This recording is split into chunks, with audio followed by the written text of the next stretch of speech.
أعوذ بالله من الشيطان الرجيم. بسم الله الرحمن الرحيم. الحمد لله والصلاة والسلام على رسول الله وعلى آله وأصحابه ومن والاه. أما بعد، السلام عليكم ورحمة الله تعالى وبركاته. الله تبارک و تعالی رو بسیار تشکر میکنیم، سپاسگزاریم خاطر همه نعمت‌های خوبش. همه نعمت‌های خداوند خوب هست، مفید هست، بی ضرر هست. خداوند در هیچ نعمتی از نعمت‌هاش که برای بندگانش مباح فرمودن، تجویز کردن، ضرر و مشکل و زیان برای بندگانش قرار نداد. خاصیت هر نعمت مفید بودن است و خاصیت هر نعمت سلامت آفرین بودن است، سعادت آفرین بودن است. خاصیت هر نعمت برکت است. خاصیت هر نعمت نزدیکی به خداوند است. در هیچ نعمتی از نعمت‌های حلال خداوند دوری از خداوند وجود ندارد. یعنی اگر بندگی بخواهد با هر نعمتی میتواند به خداوند نزدیک شود. و خاصیت هر معصیت و حرام دوری از خداوند است، ضرر است، زیان هست، بی‌آبرویی هست در دنیا و آخرت. و وقتی میگوییم نعمت یعنی نعمت مادی و معنوی. ماده معناست و معنا ماده هست. دنیا آخرت هست و آخرت هم دنیاست. ما با دنیامون آخرتمون آباد میکنیم و با اعتقاد به آخرتمون دنیامون آباد میکنیم. اگر در دنیا آخرت نداشته باشیم دنیای ویران داریم. و اگر دنیا رو خدمت به آخرتمون قرار ندیم، نه دنیا داریم نه آخرت داریم. بدون دنیا آخرتی هم وجود ندارد. هر شب قدر است اگر قدر بدانیم. همه روزهای ما میتوانیم از اون روزها عید درست بکنیم. همه ساعات عمر ما میتواند عید و خوشحالی و سرور باشد، نه اینکه عید و خوشحالی فقط به عید قربان و عید فطر خلاصه بکنیم. بسیار استفاده بردیم از سخنان ارزشمندی که جناب شیخ ایراد فرمودند و حسن الخاتمه سخنانشون در خطبه ارزشمند عید، دعایی که خوندند که حقیقتا دعا یعنی نقطه وصل عبد به رب. دعا یعنی این. با این دعای زیبا و ارزشمندی که دعا نمودند حقیقتا سبب افزایش ایمان ها شدند، سبب تزکیه دل ها شدند. روح و جان و دل و روان ما را تزکیه کردند، صیقل دادند. خداوند این نماز و این تلاوت و این نصیحت و این دعا را از همه ما و شما قبول بفرماید و سبب تحول در آینده عمر ما و زندگی ما و جامعه اسلامی ما قرار بدهند. حقیقتا من نمیخواستم دیگه بعد از صحبت‌های جناب شیخ صحبت بکنم، ولی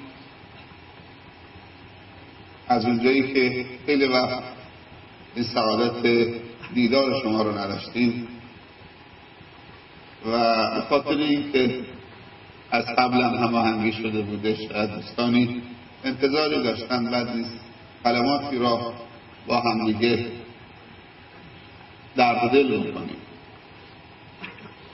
اول نیاز خود بعد نیاز شما در هر ارتباط مسلمان با مسلمان دو چیز هست، اخذ و عطا.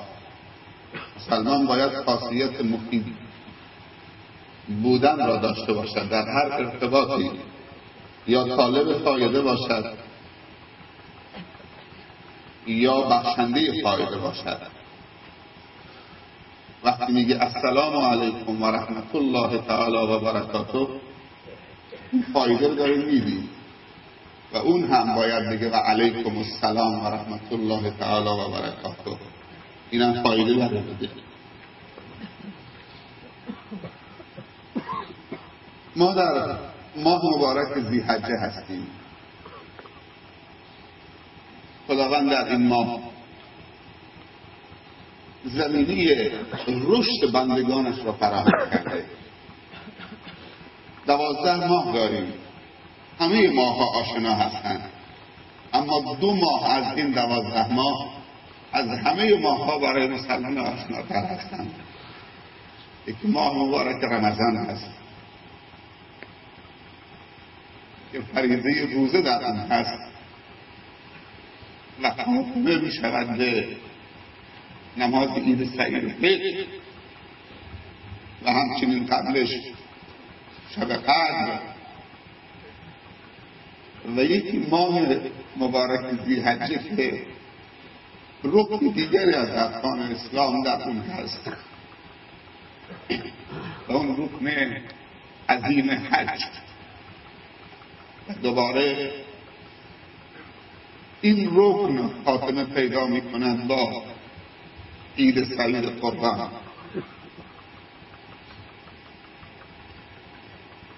خداوند در این موسم درای رحمتش، مغفرتش، آمرزشش، بخششش، عطاش باز کرده. در اول هر شب آغوش باز میکنه لیتوب مسیء النهار. اول هر روز آغوش باز میکنه تا گناهکار شب توبه کند و اول هر شب آغوش باز میکنه تا گناهکار روز توبه کند. هیچ راهی ما جز توبه نداریم. توبه وصلت با خداست. توبه وصل شدن به الله هست. بعد از اینکه ابلیس لعین و شیطان رابطه عبد و رب با قیچی معصیت قیچی می کند و این عبد از رب دور می کند، تنها چیزی که دوباره این تقدیم و این دور شدن و این قطع شدن از الله دوباره وصله می زند و وصل می کند توبه هست. و اولین صفات مؤمنین از اون 9 صفتی که در آیه 112 سوره توبه مطرح شده التائبون هست. خداوند در سوره توبه آیه 112 9 تا صفت برای مؤمن شدن بیان می کند. اعوذ بالله من الشیطان الرجیم. التائبون، اولین صفت برای مؤمن شدن توبه کردن به درگاه خداست. تا انسان به الله وصل نشود مؤمن نمیشود و تا انسان توبه نکند به الله وصل نمیشود. اگر توبه در زندگی نباشد همون جور قطع رابطه وجود دارد. اون معصیت ها بعضی موقع لاشعوری است، بعضی موقع معصیت میکنیم نمیدونیم که معصیت میکنیم، سبحان الله، و روز به روز دورتر میشویم. معصیت های پنهانی است. معصیت و گناه هم حرفه‌ای شده. معصیت میکنید نمیدونید معصیت میکنید، معصیت میکنید نمیتونید توبه بکنید. این دیگه وحشتناک‌تره. التائبون، العابدون، الحامدون، السائحون، الراكعون، الساجدون، الآمرون بالمعروف والناهون عن المنکر والحافظون لحدود الله وبشر المؤمنین. اگر این نکته دارید تو مؤمنین. اولیش با توبه شده. رکوع و سجودت فایده نداره وقتی توبه در زندگی نباشه. ما حتی برای نماز خوندنمون هم باید توبه بکنیم، چون نمازمون تجار ندیده. برای روزه کرده و گرفتن اونم باید توبه بکنیم. بعد از هر نماز خوندن باید 3 بار بگیم استغفرالله استغفرالله استغفرالله. نه اینکه از نماز خوندن داریم توبه میکنیم، برای نماز خوندن مریضمون داریم توبه میکنیم تا این نماز نتیجه بدهد، تا این نماز الصلاة نور باشد و صدقة الضیا باشد، برای جبران نقائص عبادتامون تا ما را توانمند بکنه و نور و نیرو تولید بکنه. باید توبه بکنیم. توبه رمز موفقیت یک جامعه هست و باید شکر الله بکنیم که برای ما و شما فرصت موفق شدن در هر ساعت شب و روز قرار داده. اگر توبه مختص به روز عرفات بود چه میشد؟ اگر توبه مختص به روز شب قدر میشد چه میشد؟ توبه در هر ثانیه میتونید 10 بار 100 بار توبه بکنید. پیامبر صلی الله علیه و سلم در یک جلسه کوتاه شاید ربع ساعتی 20 دقیقه‌ای نیم ساعتی صحابه حرکت رضوان الله علیهم اجمعین، حرکت لب‌های رسول الله صلی الله علیه و سلم را میشمردن. 70 بار این دو تا لب بلند میشد روی هم نشست، همش میگفت استغفرالله استغفرالله استغفرالله. شرط نیست که تو گناه بکنید توبه بکنید. توبه بعضی موقع بدون گناه هست برای افزایش درجات انسان، برای قرب منزلت انسان به خداوند، برای شکر. اصلا توبه یعنی تشکر از خداوند، معذرت خواهی از خداوند یعنی تشکر از خداوند. چیزی که خدا دوست داره چرا بهش میگیم؟ خدا هر چی ما دوست داریم داشتیم به ما داده. حتی همین زلزله‌ای که اینجا آمدن دوست داشتنی بود. اگر خداوند قصد جان گرفتن شما را داشت، با این زلزله باید کل این مردم می‌مردن. خدا قصد داشت این زلزله جزیره قشم جان بندگانش را بگیرد. یک اتوبوس در مسیر سیرجان بندر تصادف میکنه، 45 نفر میمیره. یک زلزله 4,000 خورده‌ای خانه هایی که خودتون خانه های خودتون رو بهتر می‌دونید خراب شده، ولی 8 نفر میمیره، 10 نفر میمیره. یعنی 4,000 خانه خراب شد با اون زلزله‌ای که چقدر ادامه داشت. خانه های ایمنی نیست، سنگیه، خشته، همون هم داشتن. در زلزله یک خانه 45 نفر میمیرن. یک زلزله 30 تا روز خراب باشه، از 20% تا ده نیست. زلزله رحمتی بود برای مردم جزیره. باور بکنید که رحمتی بود. حتی یک پیرزن فقیرم نگفت خدایا این چه بلایی بود که بر سر ما آوردید. ایمان این مردم محک زده شد. همین گفت کار خدا، شکر خدا، الحمدلله. شاید خدا میخواسته دستی به ما بدهد. همه میگفتن کار خدا، شکر خدا. ما تلویزیون دیدیم، ما تو زلزله شرکت کردیم، ما زلزله زده و مصیبت زده رو دیدیم که داریم تو سرشون میزنن. حتی به خدا میگن خدایا دیواری کوتاه‌تر از ما پیدا نکردی. شکایت خدا رو پیش خلق خدا میکنن، خدا رو به محاکمه میکشانن پیش 4 تا جهال. ولی همون پیرزن بی‌سواد جزیرتی هم تو این زلزله‌ای که کل زندگیشون رو دادن، هیچ کدومشون نگفتن خدا این چه کاری بود که کردی. اگه مردم جزیره نماز نمی‌خوندن بگه ما غیر از تو می‌پرستیدیم، ابدا نگفتن. بلکه گفتن یه خیریتی بود، همه چیز از دست داده، تو خیمه هم نشسته، حالا برو پیشه. تو خیمه هم نشسته، از تو خونه آمده تو خیمه، کل زندگیش تو خیمه، با خیمه هم عادت نداشته. فصل سرما هم هست ولی ناشکری نداره. تا ویژگی جناب شیخ روی منبر گفتن، یکیش گفت که صابر بر بلا باشه، ابتلا باشه، و یکی حامد بر رخا باشه.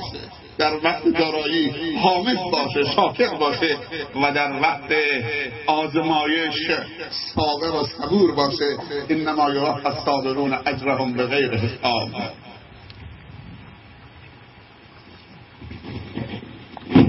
کار خدا واقعا اگر انسان درش تمعن بکنه درسای بزرگی هست. در یک لحظه اون کسی که زکات میداد و اون کسی که زکات میگرفت هر دو تا رفتن تو خیمه. در یک لحظه اون کسی که زکات میداد و اون کسی که زکات میگرفت هر دو تا رفتن تو خیمه. اون کسی که تاجر بود، اون کسی که فقیر بود، اون کسی که بزرگ محل بود، اون کسی که ضعیف‌ترین بود، کسی که دست دهنده داشت منتظر بود که نامی از کش بیاد از بندر عباس بیاد تحویلش بدهند و ردم نمی کرد چون گشنشه، چون چیزی نیست، همه چی خراب شده، منتظر همون کنسرو بود که دستش بدهند. اینا همه درس هست که باید درس میگیریم. اونهایی که دارن به داراییشون مغرور نباشن، چون دارای واقعی الله هست. یوکی و یمنع یا حزب ازل. با اونهایی که ندارند از رحمت خدا ناامید نباشن. کار خدا عجیبه. بعضی وقت میگیم خدا نمیدونه به چه کسی مال بده. باور کن من شنیدم خدا نمیدونه به چه کسی مال بده. شنیدید یا نشنیدید؟ اگه به من میداد من چیکار میکردم؟ یک زلزله میشه اون تاجرم مثل خودش میشه. چرا من ضعیفم؟ چرا من ندارم؟ اون داره حسرت میخوره. قوم قارون هم همین بودن، تمنا کردن که مال قارون داشته باشن. وقتی که خداوند زمین رو زیر پاش باز کرد گفتن الحمدلله که قارون نبودیم. حسقنا بهی و بدار الارض. زیر پای خودش و خانش که زمین رو باز کرد. یکی از عکسایی که از زلزله گرفته بودن از زمین گرفته بودن که اینطوری شکاف برداشته بود. سبحان الله. خداوند میتونه زیر پای ما زمین رو شکاف بده. آمنتم من فی السماء ان یرسل علیکم حاصبا. خداوند ساقطه داره، خداوند رعد داره، خداوند سونامی داره، خداوند زلزله داره، خداوند حسد داره، خداوند حسد داره. همه اینها نتیجه عمل کرده ماست. نحوه برخورد با نعمت اون میتونه سرنوشت ساز باشه. ان الله لا یغیر ما بقوم حتی یغیروا ما بانفسهم.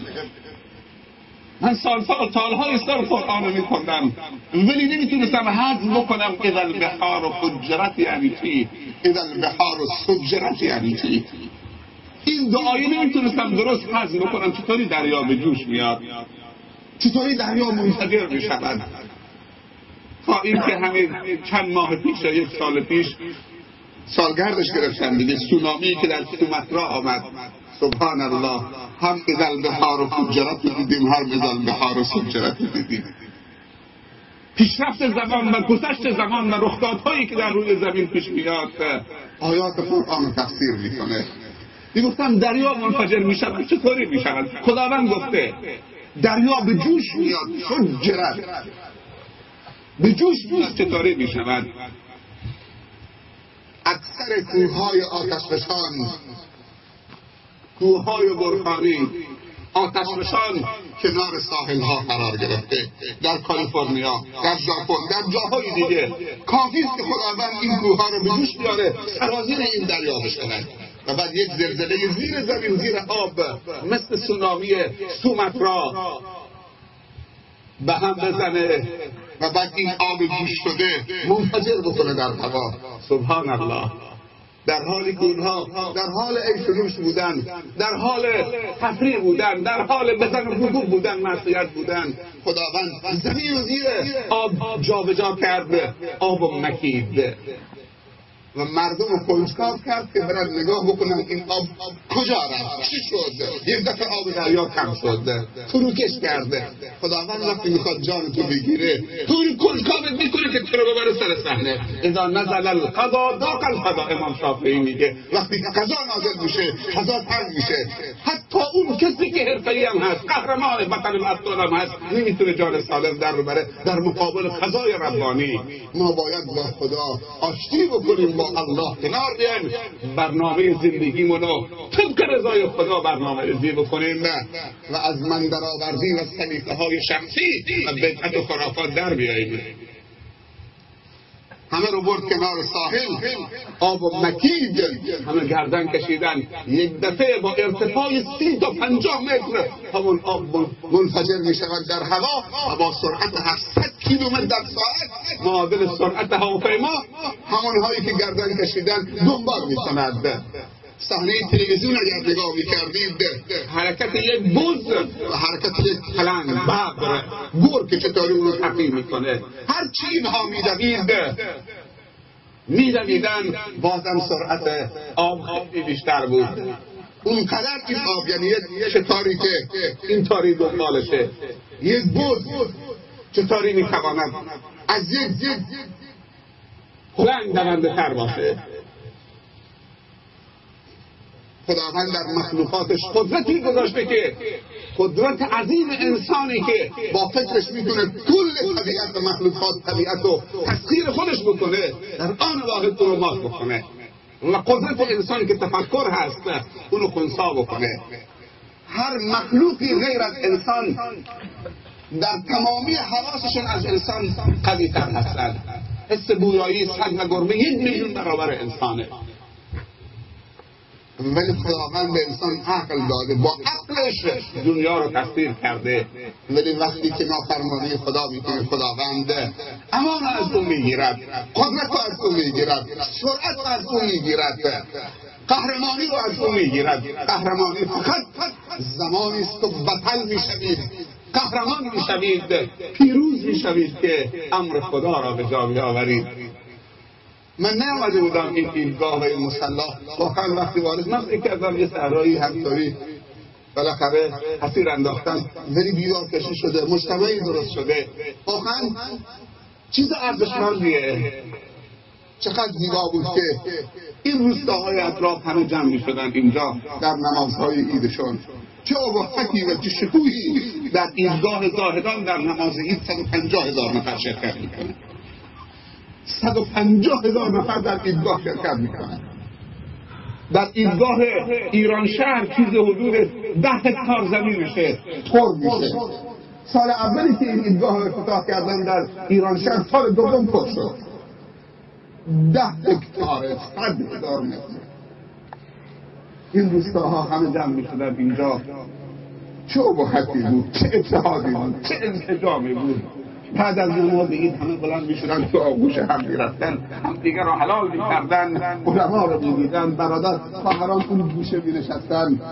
نماز عید این سال باید خواهران بیان تو نماز عید اون گوشه بنشینن و صحیح باشن از دعای خطیب، از تکبیرات خطیب، از سخنان خطیب و از این معنویت و خوشحالی که نه اینکه خواهران الان تو خونه باشن، حتی دخترهایی که بیرون نیامدن و زنهایی که معذورن هم پیامبر دستور داد در نماز عید گوشه‌ای بنشینن. همونطور که جناب شیخ فرمودند، جشن ما عبادت خداست.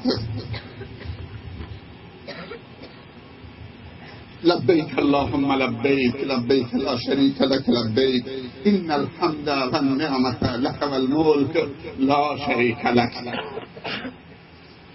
حج یعنی 4 روز: یوم الترویه، یوم عرفه، یوم النحر و ایام تشریق. یوم ترویه روز 8م، روز سیراب کردن شتران و آمادگی برای رفتن به صحرای عرفات. الحج عرفه، روز 9م روز عرفاته.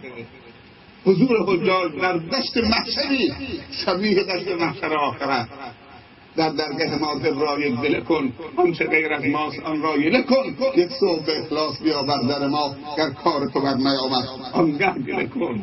همه جمع میشن، 3 میلیون حاجی، همه لبیک میان، نشستن منتظر رحمت خدا هستن، کفن میشیدن.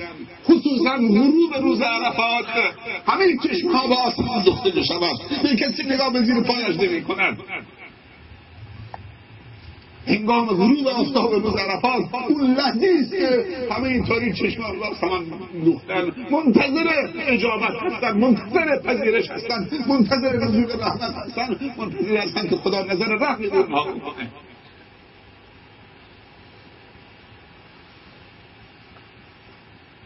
قد نرى تقلب وجهك في السماء فلنولینك قبلة ترضاها. پیامبر وقتی میرفت به غار حرا شب‌های طولانی نگاه به آسمان میکرد. اما روز دهم که روز نحر و قربانی هست، همه سرازیر منا میشوند، قربانی میکنند. خداوند برای کسانی که نتونستن برن حج و این توفیق نداشتن، خداوند گفت روز عرفات روزی بگیرید تا در ثواب اونها شریک باشید. گفته قربانی بکنید با یک کوچی که هیئت فتوا قیمتش را یا گوسفند 120,000 تومان تعیین کرده، چند میلیون حسنه میخواد بگیرید؟ از این بخشش بالاتر چند تا مو در بدن کوچ هست، به اندازه هر مویی 10 تا حسنه نرد از خدا بگیر. غیر از این که فقیر رو خوشحال میکنید، دعای فقیرم میگیرید. غیر از این که دوست و رفیق و همسایم هدیه میگید، دلش به دست میاری، تهاد تحابو. غیر از این که خدا رو راضی کردی، یک سنت رو احیا کردی، شیطان رو ناراضی کردی. هر موی حسنه هم، هر موی قربانی هم 1 حسنه به 10 تا حسنه بگیر. قبل از اینکه خون بر زمین بچکد نزد الله میچکد. با 120,000 تومان شاید نزدیک 20 میلیون حسنه میشه گرفت. شما موی تو صورت منو نمیتونی بشمارید، چقدر وقت میگیره که موی ریش خودت بشمارید یا موی سرت بشمارید. کل بدن حیوان همش موست، هر موی 10 تا حسنه نرد از خداوند میگیر. اگر ما توان رفتن اونجا نداریم، خداوند زمینه رو برای ما فراهم کرده، چون ما خوشحالیم که برادر و خواهر ما رفته زیارت خانه خدا بکنه و خداوند هم به خاطر که ما خوشحالیم نخواست ما رو محروم بکنه. همطور به حجاج بدرخه کردیم و منتظریم که حجاج برمیگردن، بریم پیششون درخواست دعای خیر بکنیم، دستشون بگیریم، متبرک بشیم از عظمت حج و مسائلی که اونجا دیدند. از دل فی الناس بالحج یأتوک رجالا وعلی کل ضامر یأتین من کل فج عمیق لیشهدوا منافع لهم. نه یک منفعت، یکی از منافع حج روز عرفات برای غیر حاجیه، یکی از منافع حج قربانی برای غیر حاجیه. و اینها همه چه زمینی است که خداوند فراهم کرده که ما را بیاموزد. زمین خودش فراهم میکنه، مغفرت مال خودشه، بازم ما ناز میکنیم. دور از انصافه، رحمت مال خودشه، مغفرت مال خودشه، زمین خودش فراهم میکنه، توفیق خودش میده، بازم ما نمیخوام بگیری. بازم ما ناز میکنیم به خداوند، میگیم نه وقتی 80 سالمون شد توبه میکنیم، هنوز زوده برای توبه کردن. یعنی عملا به خدا میگیم نه، ما زمینه تو رو نمیخوام، نه رمضان میخوام که ما رو بیامرزی، نه حج تو میخوام که ما رو بیامرزی، نه جمعه تو میخوام که ما رو بیامرزی، نه زکات تو میخوام که ما رو بیامرزی. وقتی ما زکات مال به فقیر نمیدیم یعنی چی؟ یعنی به خدا گفتیم ما نمیخوام تو ما رو بیامرزی. چون انسان زیر سایه حرکتش، زیر سایه صدقش در روز قیامت حرکت میکنه. پیامبر میگه صدقه بدید قبل از اینکه روزی بیاد، صدقه تو دستت باشه، در خانه فقیر بزنید، بگو برادرم این کمک آوردم برای تو. میگه خیلی ممنون، اگه دیروز آورده بودی من نیاز داشتم، امروز خدا نیازمو حل کرده، مال خودت باشه. صدقه ای که نتونه تو رو آمرزش بده، تو گاه صندوق گذاشتی، غصه میخوری، نگهبانی داری میدی. کسانی که مالشون تو گاه صندوق گذاشتن فقط نگهبانن، میخوابی دارن میکشن که یک برگ از این برگ‌ها گم نشه. بده به خدا که گم نمیشه. به گفته حاجی محمد رفیع قاسمی پیرمردی بود، عوضی در دبی ملاقاتش کردن با شیخ عبدالفتاح رفتیم خدمتش، گفت شیخ مالی که تو گاه صندوق باشه از سنگ تو کوچه همچه به درد کسی نخوره، از سنگ تو کوچه هم بی ارزش تره. سنگ تو کوچه شاید کسی بگیره کاری بهش انجام بده، ولی مالی که تو گاه صندوق گذاشته به درد کسی نمیخوره. بعد میگم من وصیت کردم که بچه‌هام بعد از من خیر من نکنن، من هر چی خیری بوده خدا بهم توفیق داده خیر کردم در خودم، فقط گفتم مبلغی به خاطر کسب داشتم از مال خودم بردارید، دیگه هر کاری کردی برای خودتون کردی. من منتظر صدقه و دعای شما ننشستم، من خودم برای خودم 4 تا مسجد جامع درست کردم. یک مسجد جامع کلات درست کرده بعد از سیر کلات، مسجد جامع بستانی درست کرده، تو دانشگاه شرکت کرده، حمایت از ایتام میکرده، کارهای خیلی زیادی میکرده. یا ایتها النفس المطمئنه ارجعی الی ربک راضیة مرضیة فادخلی فی عبادی وادخلی جنتی. تبارك الذي جعل في السماء بروجا وجعل فيها سراجا وقمرا منيرا وهو الذي جعل الليل والنهار خلفة لمن اراد ان يذكر او اراد شکورا. خداوند زمان رو ایجاد کرده تا تو شکر بکنی یا ذکر خدا بکنی. هدف از خلقت زمان فقط شکر است و ذکر است نه معصیت خدا. هوا هم هوای ابری شد، چه هوای لطیفی شده. چقدر خوبه که دلهای ما پاک بشه. در صف نماز 2 نفر ننشسته باشه، 1 نفر نشسته باشه. در صف نماز هدف از نماز این که همه رو یکی بکنه. در صف نماز 2 تا دل نباشه، 1 دل باشه، 1 رنگ باشه. چه اینو عرب همارا، هندوستان همارا، مسلم هموطن ہے، سارا جهان همارا. گر در یمنی چو با منی پیش منی، ور پیش منی چو بی منی در یمنی. من با تو چنینم ای نگار یمنی، خود در عجبم که من تو ام یا تو منی. انما المؤمنون اخوه. بیاید از آزمایشات خداوند درس‌های خوبی بگیرید. بیاید از نعمت‌های خدا بهره‌های خوبی ببرید. اما مسلمانان زمانی موفق میشوند اون روزی که مسلمانان کل دنیا رو گرفتند، نماز عیدشون و نماز جمعهشون و نماز صبحشون جماعت یکی بود. جماعت یکی بود. زمانی که مسلمانان موفق شدن دنیا رو بگیرن، نماز عیدشون و نماز صبحشون و نماز جمعهشون از نظر جمعیت یکی بود. اما ما الان تقسیماتی برای خودمون داریم. نماز عیدمون 500 نفر، نماز جمعهمون 400 نفر، نماز صبحمون 2 نفر. در صدر اسلام که موفق شدن دنیا رو بگیرن، نماز صبح جماعتش با نماز عید یکی بوده. نماز ظهر یا نماز عصر با نماز جمعه جماعتش یکی بوده. با جان و دل اسلام رو پذیرفتن، با جان و دل در بحر اختیار اسلام بودن. اگر چیزی گفته حرام دیگه اصلا اعتنایی بهش نمی‌کردن و اگر وردی رسول الله یادشون میداد حتی در جنگ‌ها هم فراموش نمی‌کردن. در یکی از جنگ‌ها متوجه شدن، شکست خوردن، متوجه شدن که مسواک نزدن، فقط سنت مسواک در جنگ نزدن. سبحان الله. حضرت علی و فاطمه رسول الله صلی الله علیه و سلم وردی بهشون یاد داد. سبحان الله و الحمدلله والله اکبر. این ورد یادشون داد، گفت اینو بخونید قبل از خواب که دیگه محتاج هیچ کس نخواهید شد. حتی در جنگ‌ها هم حضرت علی این ورد رو کنار نگذاشته. ولی ما این همه سنت در اختیارمونه، بازم دنبال صدیقه شخصی و بدعت و خرافات هستیم. الیوم اکملت لکم دینکم و اتممت علیکم نعمتی و رضیت لکم الاسلام دینا. دین کامل شده، نیاز به تکمیل من تو نداره، نیاز به صدیقه شخصی نداره.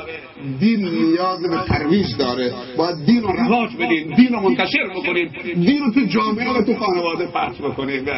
امروز توفیق بود که بالاخره ما از شرمندگی شما در بیایم و گفتیم عیدو امروز در جمع برادران و خواهرانمون در روستاهای جزیره انشالله به سر میکنیم و بریم با اونها همکرسی بکنیم که احساس نکنن بالاخره تنها هستن.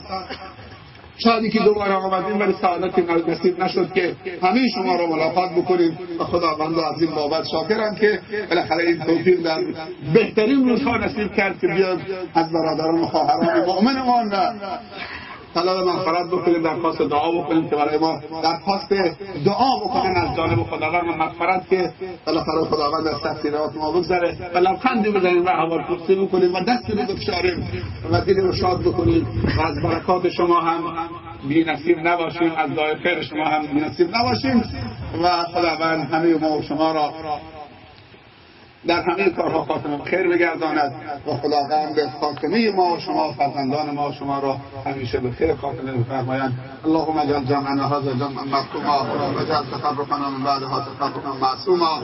اللهم لا تجعل فينا ولا منا ولا معنا شقيا ولا محروما. اللهم انا نسالك الجنه الفردوس وما قرب اليها من قول وعمل ونعوذ بك من النيران وما قرب اليها من قول وعمل. اللهم انا نسالك من خير ما سالك منه عبدك ونبيك وحبيبك سيدنا محمد صلى الله عليه وسلم وعبادك الصالحون، ونعوذ بك من شر ما استعاذك منه عبدك ونبيك وحبيبك سيدنا محمد صلى الله عليه وسلم وعبادك الصالحون. ربنا آتنا في الدنيا حسنة وفي الآخرة حسنة وقنا عذاب النار. اللهم اجعل في قلوبنا نورا، في سمعنا نورا، في بصرنا نورا، وعن يميننا نورا، وعن شمالنا نورا، ومن أمامنا نورا، ومن خلفنا نورا، ومن فوقنا نورا، ومن تحتنا نورا. اللهم احسن لنا نورا، اللهم احفظنا بالنور يا نور السماوات والأرضين. اللهم إنا نسألك حبك وحب من يحبك والعمل الذي يبلغنا إلى حبك. اللهم اجعل حبك أحب إلينا من أنفسنا وأهلنا ومن الماء البارد في الحومة. ربنا ظلمنا أنفسنا وإن لم تغفر لنا وترحمنا لنكونن من الخاسرين. ربنا آتنا في الدنيا حسنة وفي الآخرة حسنة وقنا عذاب النار. ربنا لا تزغ قلوبنا بعد إذ هديتنا وهب لنا من لدنك رحمة إنك أنت الوهاب.